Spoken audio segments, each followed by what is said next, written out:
Hi friends, ഇന്ന് വീണ്ടും ഒരു സൺഡേ ആയിട്ടാണ് നമ്മൾ വന്നിരിക്കുന്നത്. അപ്പം ഇന്നൊരു സ്പെഷ്യൽ എഗ്ഗ് കറി ഉണ്ടാക്കാമെന്ന് വിചാരിച്ചു. അപ്പം നമുക്ക് അതിനാവശ്യമായ 2 എഗ്ഗൊക്കെ എടുത്തിട്ടുണ്ട്. അപ്പോൾ നമുക്കിനി ഡയറക്റ്റ് വീഡിയോയിലോട്ട് പോകാം.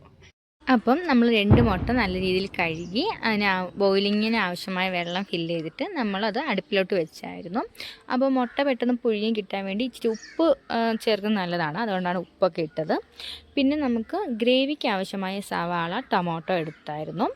ഓൾറെഡി ചില്ലി എടുത്തില്ല കേട്ടോ, ഞാൻ തന്നെയാണ് ക്യാമറമാൻ കേട്ടോ. ഫ്രണ്ട് വേറൊരു സ്ഥലം വരെ പോയായിരുന്നു. അപ്പം അത് ഞാൻ ആവശ്യമായ ഷേപ്പിൽ സവാളയും ടൊമാറ്റോയും കട്ട് ചെയ്ത് വെച്ചു. അപ്പോഴേക്ക് നമ്മൾ 2 മുട്ടയും നല്ല രീതിയിൽ ബോയിലിംഗ് ആയി കിട്ടിയായിരുന്നു കേട്ടോ. അത് നമ്മൾ ഒരു തവി വെച്ച് വേറൊരു പാത്രത്തിലോട്ട് മാറ്റി വെച്ചു.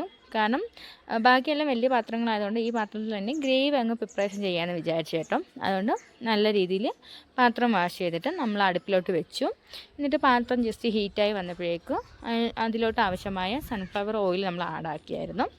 ആഡാക്കിയിട്ട് ഓയിൽ ഇച്ചിരി തിളച്ച് വന്നപ്പോഴേക്കും അതിലേക്ക് ഇച്ചിരി നമ്മൾ കടുകിട്ടു. എന്നിട്ട് നമ്മളത് ജസ്റ്റ് ഒന്ന് ഇളക്കി കൊടുത്തപ്പോഴേക്കും കടുക് പൊട്ടാൻ തുടങ്ങി.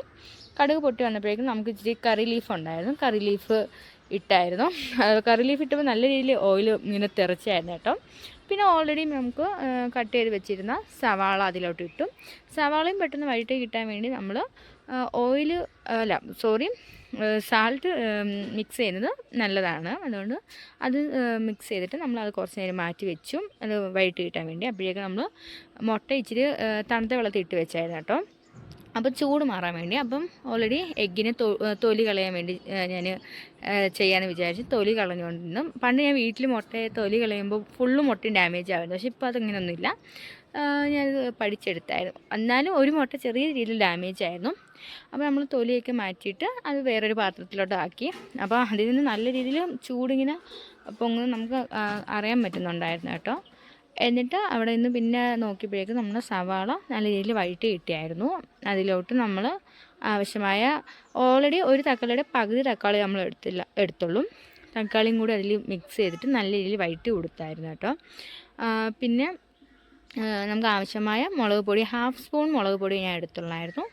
പിന്നെ കുറച്ച് മഞ്ഞൾപ്പൊടി ഇട്ടു. പിന്നെ ഗ്രേവിക്ക് ഇച്ചിരി ടേസ്റ്റ് കൂടാൻ വേണ്ടി അവിടെ കുറച്ച് ചിക്കൻ മസാല ഉണ്ടായിരുന്നു.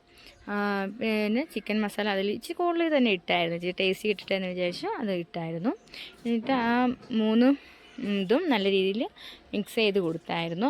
അപ്പോൾ ആ ഓർത്തെ ഫ്ലോ ഇച്ചിരി കൂട്ടിയിട്ടിരിക്കുമായിരുന്നു. അപ്പോഴേക്കും ഞാൻ പിന്നെ ആ ഫ്ലോ അങ്ങ് കുറച്ച് ഇട്ടായിരുന്നു. പിന്നെ ഓൾറെഡി ഞാൻ 1/2 തക്കാളി എല്ലാം ഇട്ടുള്ളൂ എന്ന് പറഞ്ഞു. അപ്പോഴേക്ക് നമ്മുടെ ടൊമാറ്റോ സോസ് ഉണ്ടായിരുന്നു. അത് ഞാൻ ഇങ്ങനെയുള്ള കറികളും മാക്സിമം ആഡാക്കാറുണ്ട്. അപ്പോൾ ഞാൻ അതങ്ങ് അതിലോട്ട് ഇച്ചിരി ഒഴിച്ച് കൊടുത്തായിരുന്നു കേട്ടോ.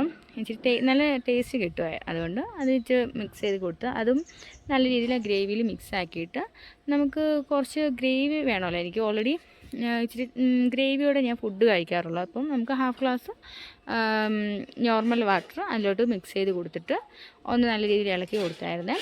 പിന്നെ നമ്മളൊരു അടുപ്പ് വെച്ച് അതിന് മൂടി കൊടുത്തായിരുന്നു. ഒരു മാക്സിമം 2 മിനിറ്റ് കഴിഞ്ഞപ്പോഴേക്ക് ഞാനത് അടുപ്പ് മാറ്റി കഴിഞ്ഞപ്പോൾ നല്ല രീതിയിൽ അത് ബോയിലിംഗ് ആയി കിട്ടിയായിരുന്നു കേട്ടോ.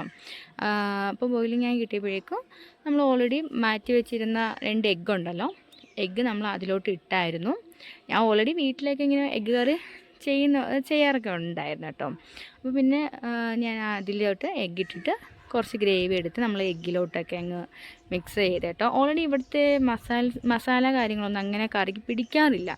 ആദ്യമൊന്നും എനിക്കത്ര ഓക്കെ അല്ലായിരുന്നു, ഇപ്പോൾ ഇച്ചിരി ഓക്കെ ആയി വന്ന്.